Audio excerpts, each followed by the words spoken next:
जो भी 194 देश हैं उन्होंने वर्ल्ड बैंक से लोन ले रखा है। उसमें भारत भी है, अमेरिका भी है, बहुत से देश। इसी के चलते 2011 में एक संधि हुई सभी देशों के साथ। 2020 में पूरी दुनिया में जो भी लोग वर्ल्ड बैंक से लोन लेते हैं उन देशों में एक मॉक ड्रिल चलाई जाएगी।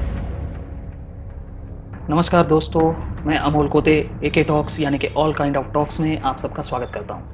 दोस्तों, आजकल जो माहौल चल रहा है, जो कुछ हो रहा है दुनिया में, आपने बहुत सुना होगा यूट्यूब चैनल्स पे या किसी समाज सेवी के माध्यम से कि ये जो वायरस फैला है दुनिया में, ये सब झूठ है, फेक है, या फिर इसके पीछे किसी देश की साजिश है, या फिर डॉक्टरों की साजिश है, या फिर WHO की साजिश है। ये सब आपने सुना होगा, लेकिन ये बातें आपने किसी भी न्यूज चैनल पे नहीं सुनी होगी। कोई भी न्यूज चैनल इसके बारे में नहीं बता रहा है, या फिर कोई भी बड़ा नेता खुलकर इसके विरोध में नहीं बोल रहा है। कोई भी जो भी माध्यम होते हैं, फैक्ट फाइंडिंग वगैरह करने वाले जो लोग होते हैं, कोई भी इसके बारे में नहीं बोल रहा है। तो आपको लग रहा होगा कि ये सब सच है, लेकिन कोई भी न्यूज चैनल इसके बारे में क्यों नहीं बात कर रहा है, ये अगर आपको जानना है तो इसके लिए आपको इस वीडियो को आखिर तक देखना होगा। तो दोस्तों, ये जो जानकारी मैं आपको देने वाला हूँ, ये शशांक आनंद जो है उनके वीडियो के ऊपर, उन्होंने जो जानकारी दी है उसके ऊपर आधारित ये वीडियो है।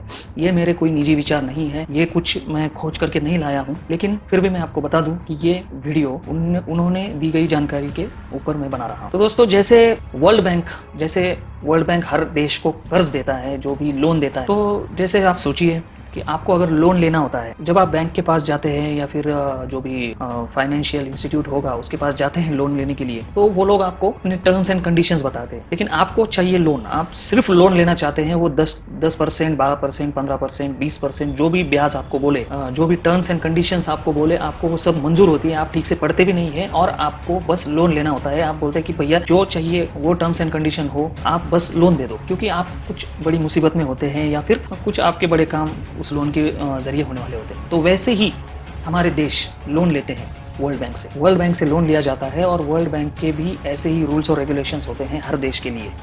तो 194 देश हैं, 194 देश हैं जो वर्ल्ड बैंक से लोन लेते हैं। तो वर्ल्ड बैंक जैसे आपसे अगर कोई बैंक आप लोन लेते हैं तो वो बैंक आपसे गारंटी लेता है, जमानत के तौर पे कुछ लेता है, आपसे कुछ मॉर्टगेज लेता है। तो वैसे ही वर्ल्ड बैंक भी मॉर्टगेज वगैरह लेती है, और कुछ रूल्स उनके होते हैं, और वो सभी देशों को बोलते हैं कि भैया अगर आपके देश में कोई आपदा आ जाए, कोई मुसीबत आ जाए, कुछ भूकंप वगैरह हो जाए, कुछ वायरस फैल जाए, कुछ भी हो, तो आपके देश की तो जो भी इकोनॉमी है वो तो बर्बाद हो जाएगी, और फिर आप हमारा लोन वापस कैसे देंगे, आप कैसे रीपे करेंगे उस लोन। तो जो देश होते हैं वो कहते हैं कि ठीक है, अगर ऐसा कुछ हो गया फिर भी हम दे देंगे। लेकिन वर्ल्ड बैंक फिर भी कहता है कि आप तो बोलते हैं दे देंगे, लेकिन अगर आप नहीं दे पाए तो क्या करें। तो इसके लिए आपको हमारी और एक संस्था है, अलग अलग संस्थाएं होती हैं, तो उसी में से एक है WHO। तो अगर आपके देश में कोई मेडिकल इमरजेंसी हो जाए, कोई वायरस वगैरह फैल जाए, या कोई देश आपके ऊपर हमला कर दे किसी वायरस से, तो आपको उस समस्या से निपटने के लिए WHO आप पर नजर रखेगा कि आपके देश में क्या हो रहा है। अगर ऐसी कोई समस्या हो जाए तो WHO आपको कोई निर्देश देगा, और आपको उन निर्देशों को मानना होगा। अगर आप तैयार हैं तभी हम आपको लोन देंगे। तो ऐसी एक कंडीशन उसमें होती है। तो जो भी 194 देश हैं उन्होंने वर्ल्ड बैंक से लोन ले रखा है। उसमें भारत भी है, अमेरिका भी है, बहुत से देश है, 194 देश हैं। तो इसी के चलते 2011 में एक संधि हुई सभी देशों के साथ। 2020 में पूरी दुनिया में जो भी लोग वर्ल्ड बैंक से लोन लेते हैं उन देशों में एक मॉक ड्रिल चलाई जाएगी। तो मॉक ड्रिल ऐसी होगी, मॉक ड्रिल आपको पता है मॉक ड्रिल क्या होती है। मॉक ड्रिल जैसे सेना करती है, पुलिस करती है, तो उस मॉक ड्रिल में किसी सिचुएशन को क्रिएट किया जाता है। ऐसी कोई सिचुएशन बनाई जाती है कि कोई आपदा वाली या कोई आतंकवादी हमला, ऐसी कोई सिचुएशन बनाई जाती है, और जो भी पुलिसकर्मी है या भी सेना के जवान है उनको टास्क दिया जाता है कि इस समस्या से निपटे। तो रियलिटी जैसी सिचुएशन बनाई जाती है, और फिर ये जो लोग हैं उस सिचुएशन के ऊपर अभ्यास करते हैं कि कैसे इससे निपटा जाए, कैसे इस सिचुएशन में राहत पहुंचाई जाए, कैसे लोगों को बचाया जाए, सब कुछ अभ्यास किया जाता है। तो उसे मॉक ड्रिल कहते हैं। तो 2011 में ऐसी एक संधि हुई 194 देशों के साथ में, और उसने तय किया कि WHO की निगरानी में एक मॉक ड्रिल चलाई जाएगी जो मेडिकल इमरजेंसी की सिचुएशन पे होगी। तो ऐसी मॉक ड्रिल चलाई जाएगी। अब उसके बाद 2005 में भारत में एक अधिनियम लागू किया गया, राष्ट्रीय आपदा अधिनियम 2005। इस अधिनियम के मुताबिक अगर ये कानून लागू हो जाता है, अगर ये लागू होने का ऐलान हो जाता है, तो किसी को भी उस कानून के चलते किसी को भी सरकार की हर बातें माननी पड़ती है। कोई भी ऑफिसर हो, कोई भी मुख्यमंत्री हो, कोई भी सरकारें हो, छोटी जैसे भारत में राज्य सरकारें होती हैं, तो सबको सरकार के नियमों को मानना पड़ेगा, कोई उसके खिलाफ नहीं बोल सकता, अगर बोले तो सरकार उसके ऊपर कार्रवाई कर सकती है, ऐसा ये अधिनियम है। अगर आपको इसकी जानकारी चाहिए तो आप नेट पे सर्च कीजिए राष्ट्रीय आपदा अधिनियम 2005, आप इसको सर्च कीजिए, उस अधिनियम को पढ़िए, आपको सब बातें समझ में आ जाएगी। 2005 में राष्ट्रीय आपदा अधिनियम बनाया गया। तो जैसे आपको याद होगा, मोदी जी ने जब पहले जनता कर्फ्यू के बाद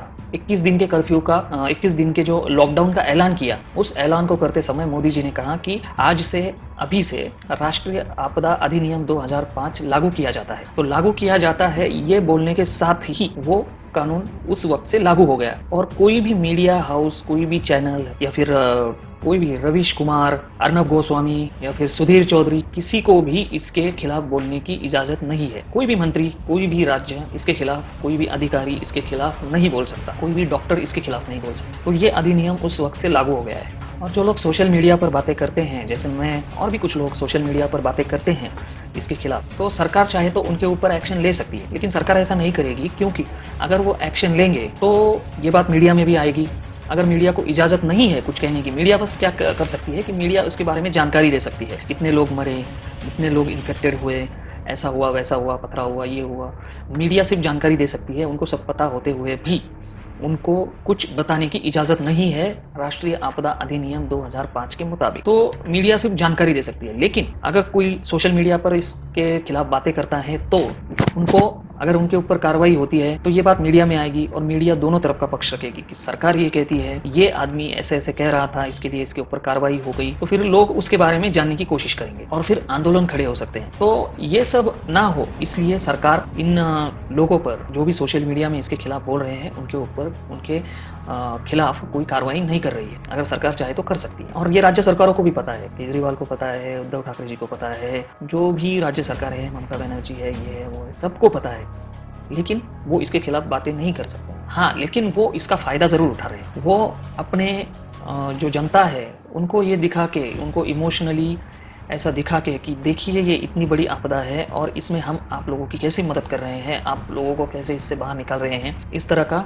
इमोशनल खेल वो अपने जनता से खेल कर जनता की जो सहानुभूति है वो मिलाने की कोशिश कर रही है। तो आप सोचिए, ये मैं आप लोगों पे छोड़ता हूँ, क्या ये कोई मॉक ड्रिल है, क्या ये सच्चाई है, या फिर WHO के कहने के मुताबिक सभी देशों में, 194 देशों में ये मॉक ड्रिल चल रही है, ये आपको तय करना हो। तो आपको अगर लगता है कि ये मॉक ड्रिल है, या फिर आपको लगता है कि ये सच्चाई है, तो प्लीज़ कमेंट में मुझे ज़रूर बताइए, इसके ऊपर हम चर्चा करेंगे कमेंट्स में। मैं देखता हूँ कि बहुत से लोग कमेंट्स नहीं करते हैं, जो भी लोग कमेंट्स करते हैं मुझे व्हाट्सएप पे कमेंट कर देते हैं, फेसबुक पे कमेंट कर देते हैं, वीडियो के नीचे नहीं करते। आप वीडियो के नीचे कमेंट करा कीजिए, ताकि जहाँ जहाँ ये वीडियो की लिंक घूमे सबको वो कमेंट्स देखने को मिले। और अगर आपको ये वीडियो अच्छा लगा है तो इस वीडियो को लाइक भी कर दीजिए, शेयर कीजिए अपने दोस्तों के साथ, सोचने दीजिए अपने दोस्तों को भी कि क्या जो भी दुनिया में चल रहा है, या ये सच है या कोई मॉक ड्रिल है। अगर ये मॉक ड्रिल है तो बहुत अच्छी बात है, हम लोगों को डरने की ज़रूरत नहीं है हमें, क्योंकि अगर मॉक ड्रिल है तो हम मरेंगे नहीं, और इस बीमारी से भी डरने की ज़्यादा ज़रूरत है नहीं। हाँ, वायरस तो है, वायरस है, लेकिन वो इतना भी खतरनाक नहीं है जितना आपको दिखाया जा रहा है। तो दोस्तों, इस वीडियो को लाइक कीजिए, मेरे चैनल को सब्सक्राइब कीजिए, चैनल को सब्सक्राइब करना मत भूलिए। अगर आप नए हैं, आप पहली बार ये वीडियो देख रहे हैं, तो प्लीज़ चैनल को सब्सक्राइब कीजिए। आप पहले से देखते आ रहे हैं और आपने अगर मेरे चैनल को सब्सक्राइब नहीं किया है तो प्लीज़ सब्सक्राइब कीजिए और ज़्यादा से ज़्यादा शेयर कीजिए। धन्यवाद दोस्तों, जय हिंद, वंदे मातरम।